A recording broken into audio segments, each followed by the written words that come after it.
Pues buenas tardes, ¿cómo están? Soy el doctor Salvatore Marín, soy R2.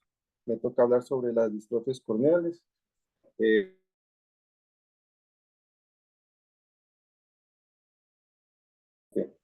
Antes de pasar eh, al tema,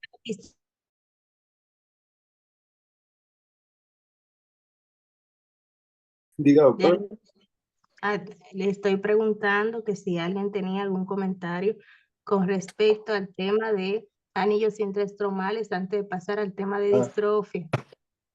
ok. ¿Alguien le queda alguna pregunta o sobre el tema pasado? Bueno, en ese caso vamos a continuar. Siempre recuerden el grosor de la córnea es sumamente importante. Las paquimetrías no deben ser menor de 400 micras para evitar complicaciones de destrucción del implante del anillo intraestromal en un futuro y el seguimiento topográfico en el tiempo que tienen que darle a este paciente. También pueden apoyarse de los CT de segmento anterior.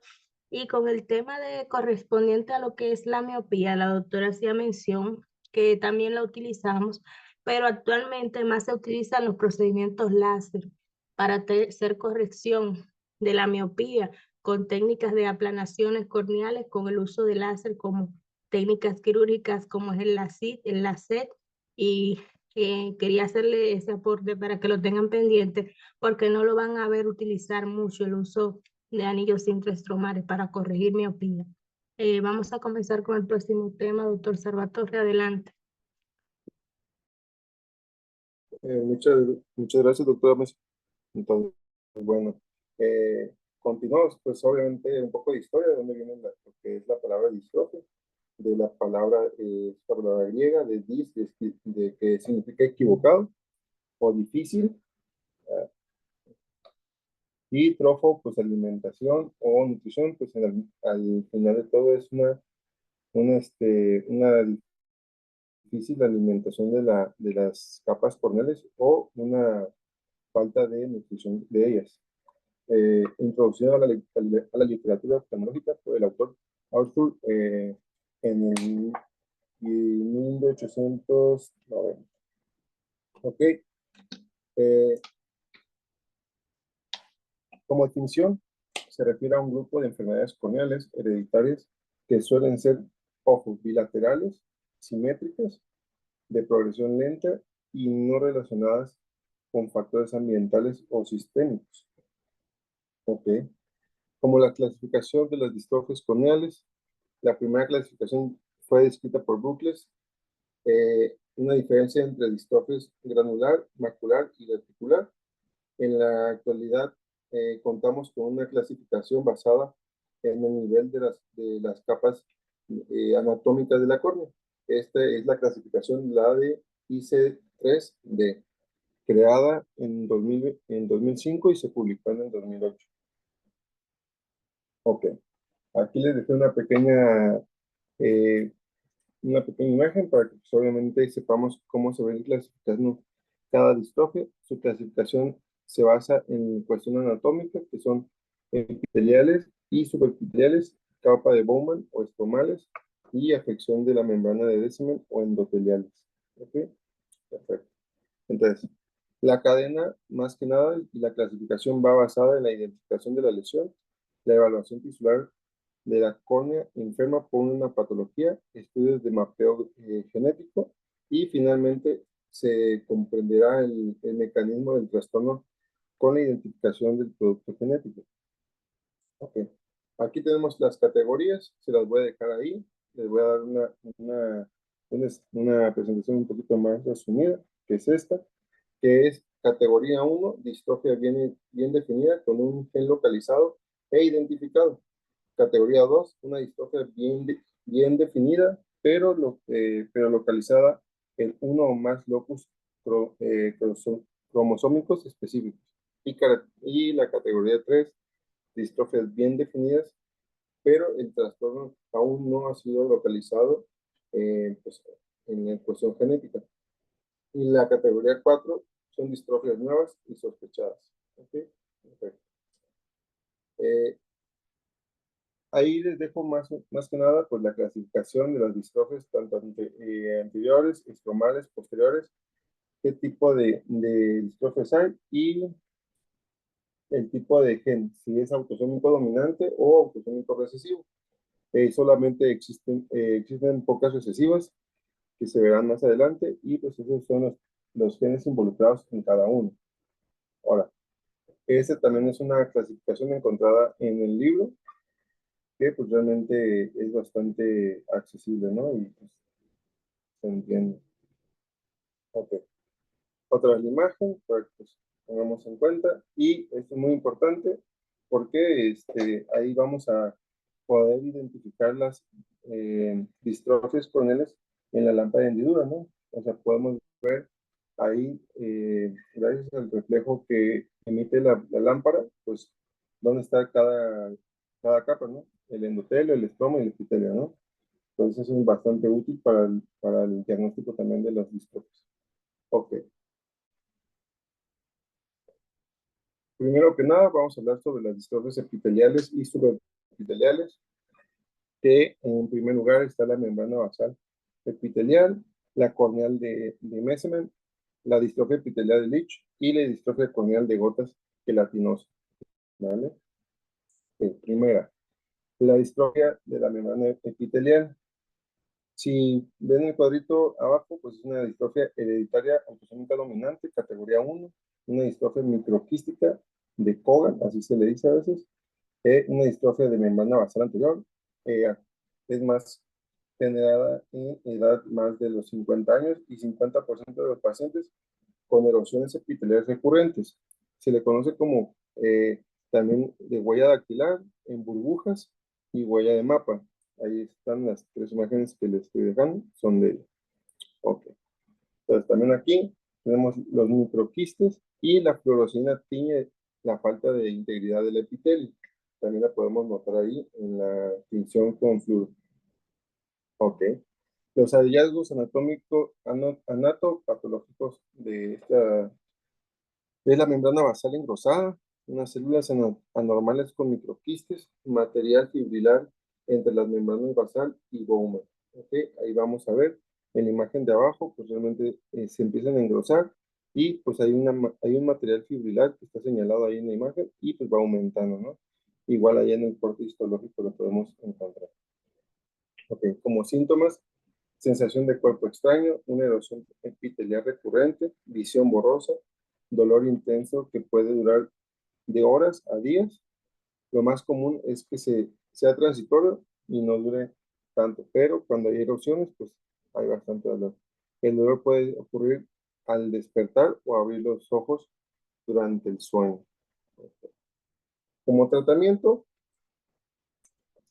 la mayoría de las distrofias, pues como principal tratamiento son las gotas o ungüentos eh, como el Cornergel, el Agricel, el, el desbridamiento epitelial, pues ya en casos más severos, parches, adaptación de lentes de contactos terapéuticos y pues querato- queratoplastía superficial para eliminar el epitelio de esta distrofia, ¿no?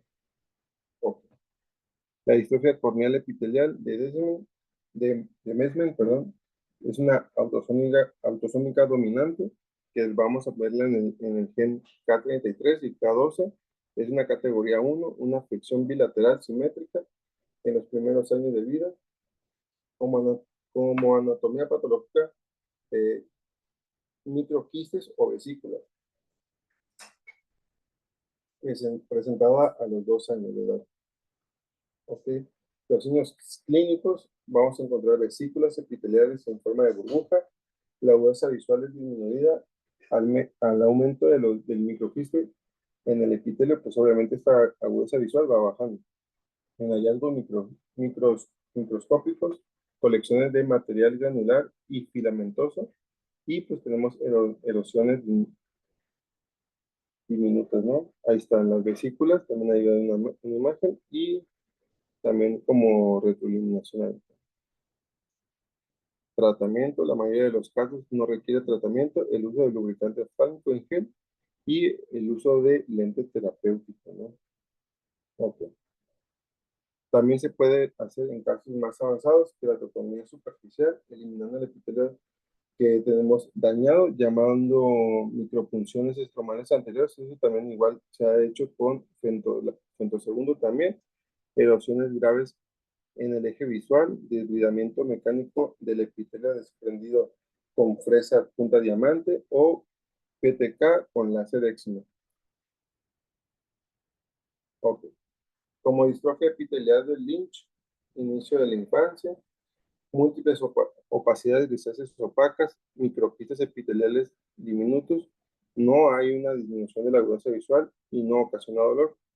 No hay desepitelización recurrente en estos pacientes, pero es central. Entonces, conforme va avanzando esta opacidad, pues la agudeza visual se va disminuyendo, pero al principio pues no hay mucho. Ok.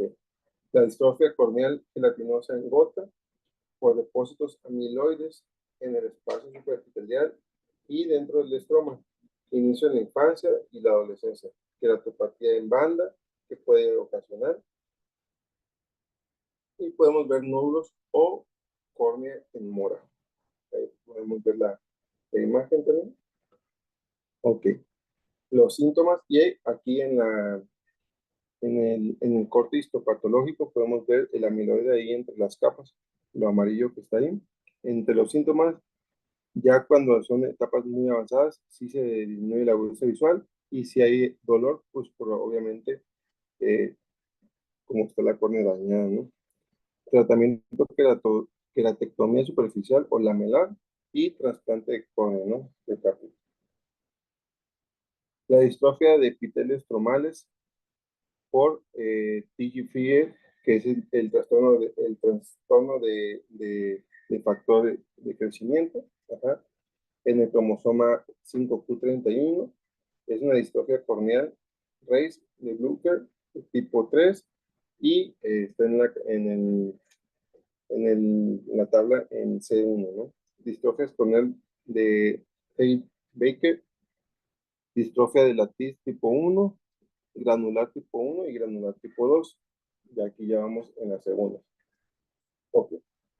Aquí vamos a hablar sobre una distrofia corneal que es alteración en la capa de Bowman o ausente, ausente que es reemplazada por esos depósitos granulares de inicio en infancia y una afección de la agudeza visual.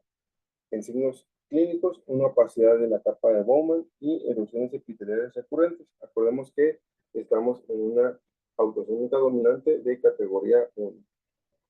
Ok. Una pequeña tabla para que podamos identificar las diferencias entre los dos principales.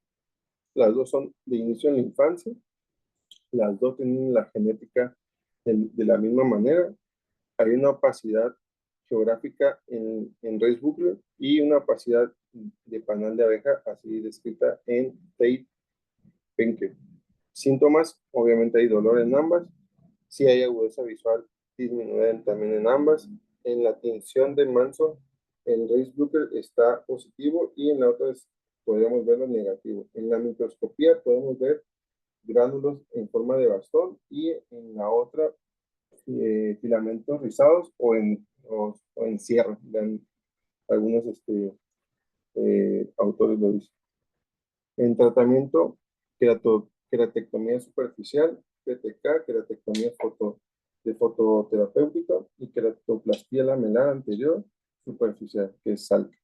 Y un DALC también, queratoplastia lamelar anterior profunda.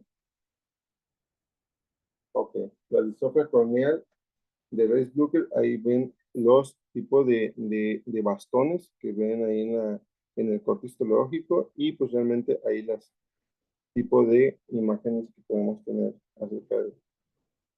Ok, y aquí es la otra, que si se dan cuenta que es una dentada en la microscopía óptica que está allá y en el corte histológico que podemos presentar allá. Ok. La distrofia de latiz tipo 1 es dada en la infancia y la adolescencia. Hay una opacidad central de tipo de copo o opacidad estromal difusa. No hay dolor y sí hay una agudeza visual disminuida, pues por los mismos pliegues, ¿no? El tratamiento de este puede ser PTK, SALT o DALT. Ya antes he dicho las siglas, ¿no? La distrofia granular tipo 1 es autosómica dominante, es una afección bilateral de inicio igual en la infancia, una opacidades pequeñas, discretas, bien delimitadas, lesiones blancas grisáceas en el estroma anterior. Hay tres formas, en gota o se ha dicho como en migaja de pan o en anillo. Una disminución de la agudeza visual y es una enfermedad progresiva. Conforme va progresando, va disminuyendo la agudeza visual en los pacientes. Okay. En los síntomas podemos tener fotofobia, perdón, dispersión de la luz, la discapacidad visual es poco frecuente antes de la quinta década. Se ha reportado inicios en pacientes menores, en pacientes de 6 años, teniendo una discapacidad visual más grave. En la biomicroscopía se observan puntos finos y lineales en la capa estromal de la cornea. Como tratamiento, la mayoría no requiere tratamiento. Las erosiones epiteliales son tratadas con lentes de contacto terapéuticos, lágrimas artificiales. Si la agudeza visual es muy reducida, podemos optar por una queratoplastía penetrante. En caso de lesiones superficiales, pues un raspado epitelial o una queratectomía superficial o una queratoplastía lamelar. La PTK también es una buena opción y se ha demostrado unos buenos resultados en ella. La distrofia granular tipo 2. Igual, este tipo 1 es una autosómica dominante, una distrofia corneal de Abelina, se dice, inicio de la adolescencia o de la adultez temprana, en combinación con la GCD1, DIS y la TIS, que es lo que dicen los autores, ¿no? Observamos material granular y alino que tiñe de rojo brillante. En signos clínicos, depósitos granulares discretos de color blanco grisáceo en el estroma anterior, lesiones reticulares estromales medias a posterior, una opacidad estromal anterior. Si hay dolor en estos pacientes, una sensación de cuerpo extraño y pues podemos tener fotofobia también. Ok, en opacidades significativas podemos optar por PTK, SAC o ALT, aislada por microqueratótomo y un DALT o PK, dependiendo de la profundidad del compromiso estromal que tengamos en los pacientes. Ok, aquí les dejo una tabla comparando la tipo 1 y la tipo 2. Las dos podemos ver que son autosómicas dominantes. El comienzo en la tipo 1 menor de 10 años, en la tipo 2 de 20 a 35 años. Una agudeza visual en la número 1 con una pobre agudeza visual a los 40 años y en el otro es válido hasta los 65 años. Y bueno, eso es como para saber qué podemos tener en diferencia, ¿no? Aquí también, igual, sobre la distrofia granular, macular y reticular, también les dejo una tablita ahí para no hacerlo tan extenso y puedan verlo en sus tiempos libres. Okay. La distrofia estromal, en la distrofia estromal tenemos todos esos genes involucrados, ya no es el gen anterior, ya son distrofias corneal macular, de Schiller, congénita, de copo de Flick, la distrofia corneal amorfa posterior y la predésima. ¿Ok? Perfecto. La distrofia corneal macular es el inicio de la infancia, es una autosómica recesiva, una categoría 1, depósitos glucosaminoglutanos que tienen con hierro coloidal y azul alcalino.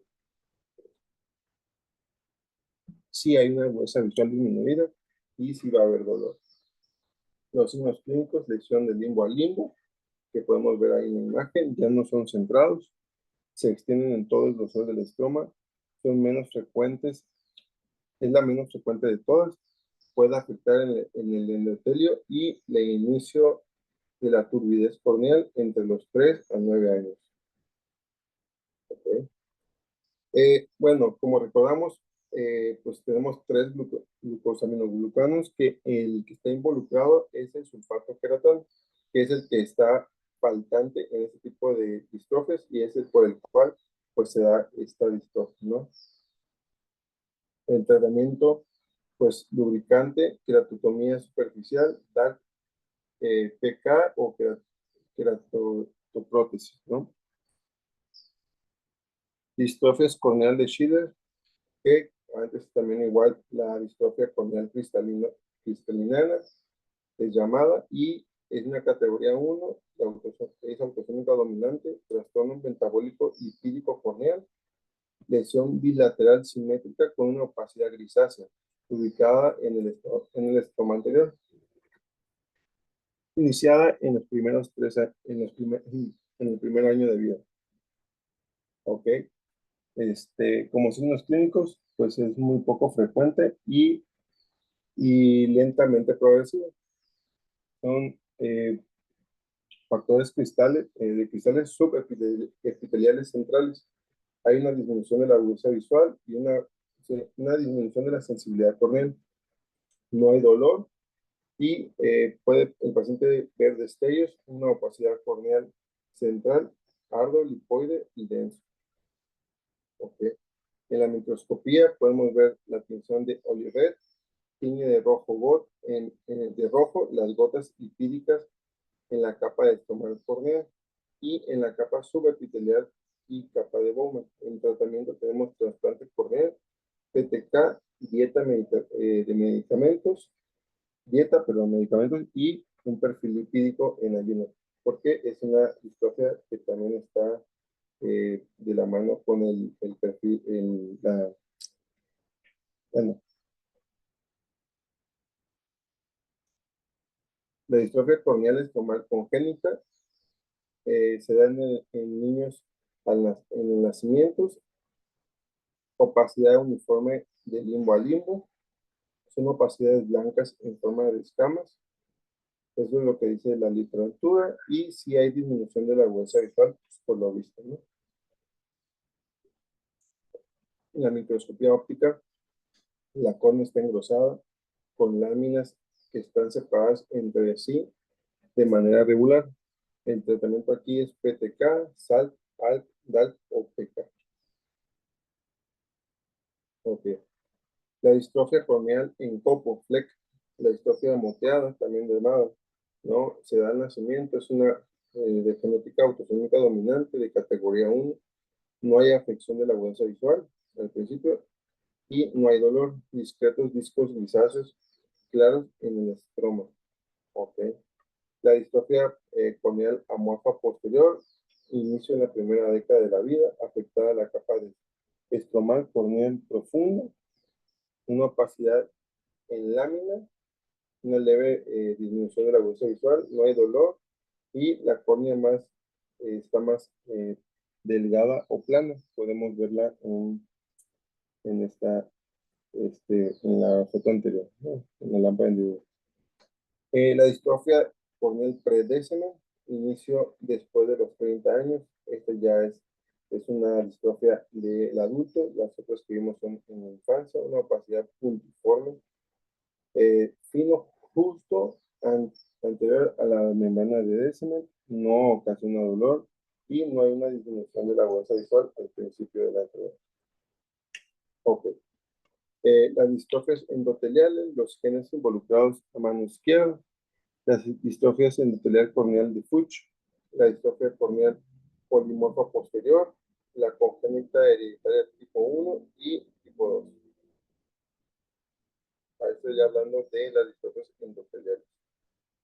Ok, de la distrofia endotelial corneal de Fuchs es un inicio a los 30 años o más. Existe una variante de inicio temprano de gen autosómica dominante, es más en mujeres de 3 a 1, edema estromal y epitelial con características de pérdida progresiva no inflamatoria de las células endoteliales, afección bilateral y de una progresión lenta, ¿no? Entre la quinta y séptima década. Ok. Como ya habíamos dicho, igual en esta literatura dice bilateral de predominio femenino de 3, ya les había dicho, de 3 o de 4 a 1, con una frecuencia mayor de los 50 años, más frecuente en mujeres blancas en Europa. Y bueno, aquí podemos ver como una queratopatía penetrante y una asociación a DMAE, hipermetropía y un glaucoma de ángulos cerrados. Aquí el patrón o el gen más agarrado ahí es el COBAL 8A2, ajá, que pues obviamente es una reducción de la actividad de la bomba de sodio-potasio y una adenosina trifosfato, y así va obviamente en un ciclo, ¿no? Reducción del flujo de los iones a través del endotelio y una pérdida progresiva que está ocasionada por primaria de las células endoteliales. Ok. Podemos ver gutas ahí, centrales y posteriores de la periferia, una membrana de Descemet engrosada, un edema estromal epitelial en forma de ampollas, aumento de pigmento endotelial y fibrosis epitelial. Ok. Ok. También tiene estadios del 1 al 4. Les dejo ahí las características clínicas de cada estadio, sus síntomas y sus hallazgos en exámenes complementarios, ¿no? En tratamiento en pacientes asintomáticos, pues solamente es observación. En caso de descompensación mínima, solución salina hipertónica. Se puede dar también una queratoplastia endotelial, ajá, y un tratamiento estándar, ¿no? En caso de pacientes avanzados, pues PK y DSO. Ok, ahí vamos. Ahí, para que pues, sepamos cuál es cada uno, en su significado, la descripción, las ventajas que tiene cada uno y pues las desventajas de cada uno también, ¿no? Aquí les dejo también, pero con, que no salió de arriba, pero es con el hallazgo de OCP. Distrofias corneales polimorfas posteriores, inició a los 20 años, es de autosómica dominante, categoría 1, aparición de células endoteliales anormales. Signos clínicos, una lesión vesicular aislada en grupos, perdón, opacidad lineal, grisácea en forma de banda, opacidades difusas geográficas, presentando neblina en el estroma posterior y edema estromal, ectopia pupilar. También podemos tener adherencias iridocorneales finas. Ok, aquí como tratamiento, micropunción estromal para la tumefacción localizada, el trasplante de córnea en casos graves, una queratoplastia endotelial en casos tempranos sin opacidad estromal significativa. Ok, la distrofia endotelial congénita hereditaria es de herencia autosómica recesiva. Se da el nacimiento, es una categoría 2. Hay un engrosamiento del aspecto laminado en Descemet y un engrosamiento estromal.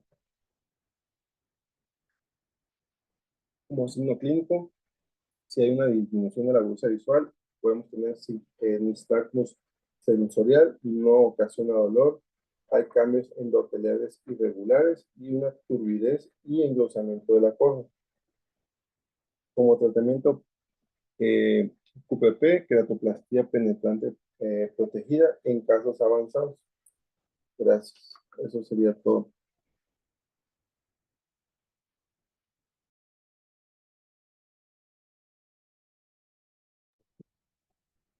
Me parece muy bien la presentación, Salvatore. Hay algunos puntos importantes que se deben recargar ahí. Quiero saber si alguien tiene algún comentario respecto al tema, alguna pregunta.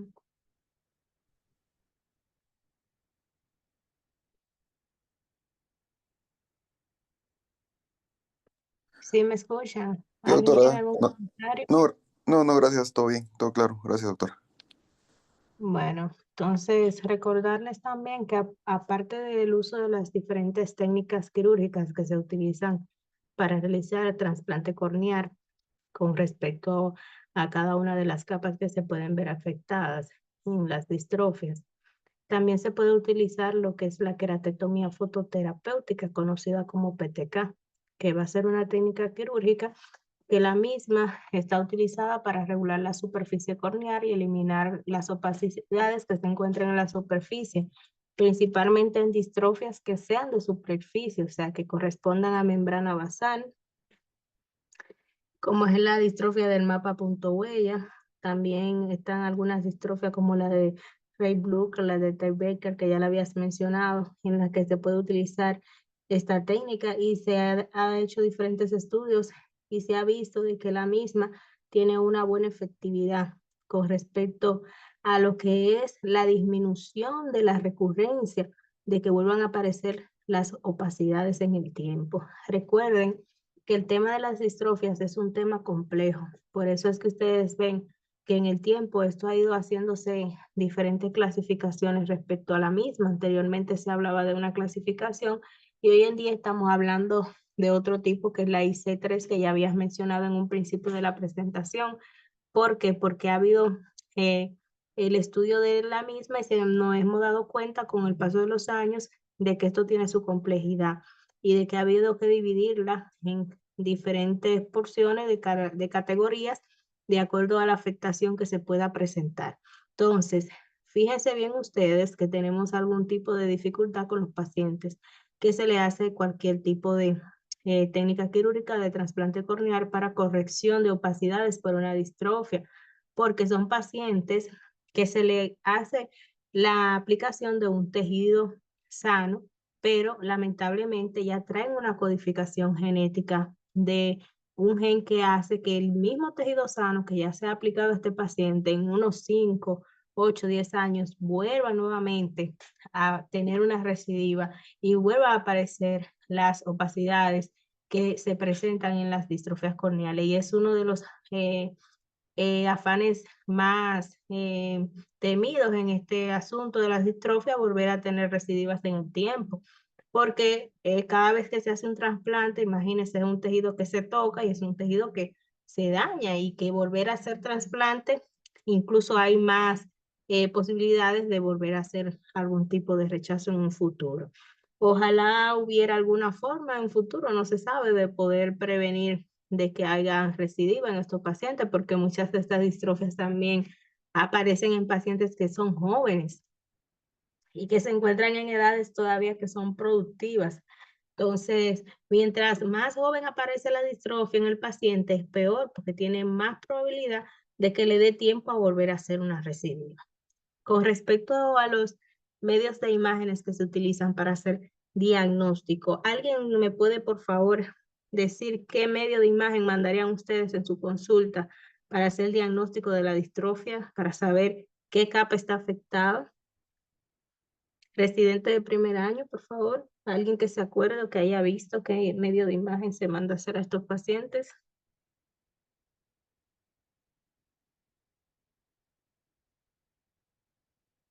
Residente de segundo año. Un OCT podría ser, doctora. Una microscopía de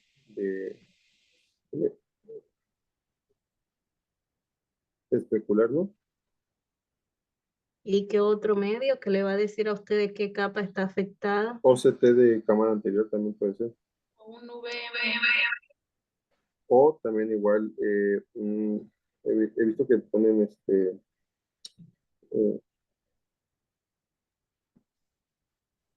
creo que son topografías, ¿no? Falta un estudio importante, residente de tercer año, que se acuerde, que haya visto, que haya leído de esto, haya visto en la consulta.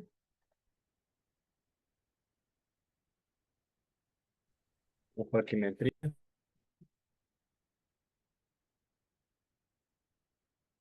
Es un tipo de microscopía. Por eso yo dije microscopía especular. El confocar. La microscopía confocal, ¿quién lo dijo? Yo. Creo que Laura. La microscopía confocal va a ser la prueba que van a utilizar para poder ver un corte del tejido in vivo de la córnea por capas. le va a dar una imagen de cada una de las capas de la misma y a través de esta usted va a poder hacer un diagnóstico preciso de cuál es la capa que está afectando la distrofia y por ende con respecto a lo que es la clínica y la biomicroscopía de segmento anterior en lámpara de hendidura, que va a ser su primera herramienta, ustedes van a ver qué tipo de afectación y de opacidades tienen, pero a través de la microscopía confocal, que es un corte in vivo de las diferentes capas de las córneas, es que ustedes van a poder decir, estoy frente a tal distrofia, me está afectando tal capa de la córnea. La microscopía especular obviamente también es un medio de diagnóstico, pero va a ser para distrofias que afecten lo que es el endotelio corneal. Entonces, me parece que estuvo buena tu presentación, Salvatore. Si alguien más quiere aportar algo o tiene alguna duda, Sí, yo, Doc. diga. Una de las cosas más preguntadas pues, es la diferencia entre la distrofia y la degeneración. Ahí se las dejé en el chat para que también igual las tengan presentes.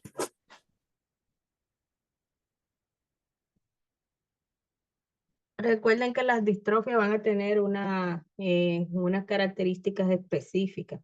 Y es que las distrofias por lo regular van a tener afección de la agudeza visual y van a tener un componente genético. Su clasificación va a ser distinta y la presentación de la misma es distinta, tanto en patrones que ustedes pueden ver a nivel de la afectación de las capas que afectan, pero también es diferente con respecto al tipo de lesiones que se presentan. Sin embargo, en las que son degeneraciones corneales, ustedes se van a dar cuenta que por lo regular estas mismas tienen la mayoría tratamientos que son paliativos, que ni siquiera en su mayoría son quirúrgicos y salen más hacia la periferia de la córnea. Para esto tienen ustedes que ver bastante imagen, tienen que ver bastante paciente en consulta para que aprendan a diferenciar una cosa de la otra, pero sí siempre tengan eso. Por lo regular las degeneraciones no afectan tanto centro de córnea. Cuando ustedes lo vean que afecta al centro de córnea y que hay una disminución de la agudeza visual importante a causa de la lesión corneal que ustedes están viendo, piensen más en una distrofia que en una degeneración. En las degeneraciones por lo regular no tienen este tipo de patrón de presentación clínica. ¿Algún otro comentario? Bueno, pues damos por finalizada las clases. Que tengan feliz noche. Gracias. Bueno.